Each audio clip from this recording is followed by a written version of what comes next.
Hello everyone, ఈరోజు వీడియోలో tomato కోడిగుడ్డు అట్టుకూర ఎలా చేయాలో చూపిపోతున్నాను. చిన్నప్పుడు మా అమ్మ చేస్తే ఎంతో ఇష్టంగా తింటుండే. ఇప్పుడు నేను కూడా చేయడం నేర్చుకున్నా. ముందుగా అయితే టమాటాలు, ఆనియన్స్, కరివేపాకు అన్నీ రెడీగా పెట్టుకున్నా. కట్ చేసి పెట్టుకున్న తర్వాత గ్యాస్ పైన గిన్నె పెట్టేసి ఆయిల్ పోసేసి పోపు దినుసులు ఇంకా కట్ చేసి పెట్టుకున్న ఆనియన్స్, కరివేపాకు అన్నీ వేయించేసి ఎండుమిర్చి అన్నీ వేసేసి బాగా కలుపుకున్న తర్వాత కొంచెం మగ్గనివ్వాలి. మగ్గిన తర్వాత కొంచెం పసుపు వేసేసి మంచిగా కలుపుకొని కొంచెం ఉల్లిగడ్డ ఉడికింది అనుకున్న తర్వాత టమాటో కూడా వేసేసుకొని మంచిగా కలుపుకోవాలి.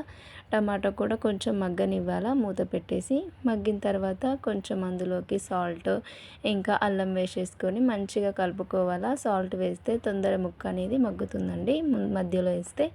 సో అలా కలుపుకొని మంచిగా ఇంకా మగ్గనిచ్చాలి. మెత్తగా అయిన తర్వాత మళ్ళీ మూత పెట్టేసుకొని కొద్దిసేపు అయిన తర్వాత అందులోకి కారం వేసుకొని మంచిగా కలిపిన తర్వాత ఇప్పుడు ఎసరు కోసం మనం ఎగ్ అయితే కొట్టి పోస్తాం కదా, ఎగ్ అనేది మంచిగా ఉడకడానికి ఆ ఎసరు వేసుకోవాలి. కొన్ని వాటర్ యాడ్ చేసేసి కొంచెం సేపు మరగనివ్వాలి. కొంచెం ఇట్లా మసులుతుందన్న టైంలో ఎగ్స్ కొట్టి పోసుకోవాలి. మీకు ఎన్ని కావాలంటే అన్ని కొట్టి పోసి గ్యాస్ అనేది మీడియం ఫ్లేమ్లో పెట్టాలి. హై ఫ్లేమ్లో పెడితే ఎగ్ అనేది ఇరిగిపోతుంది. మీడియం ఫ్లేమ్లో పెడితే మంచిగా ఉడుకుతుంది. ఇట్లా అట్టులాగా వస్తుంది. ఎగ్ సపరేట్గా ఉడికిపోతుంది. మంచిగా చిన్నగా కదుపుకొని ఇప్పుడు లాస్ట్లో కొంచెం కొత్తిమీర అయితే యాడ్ చేసేసుకోవాలి.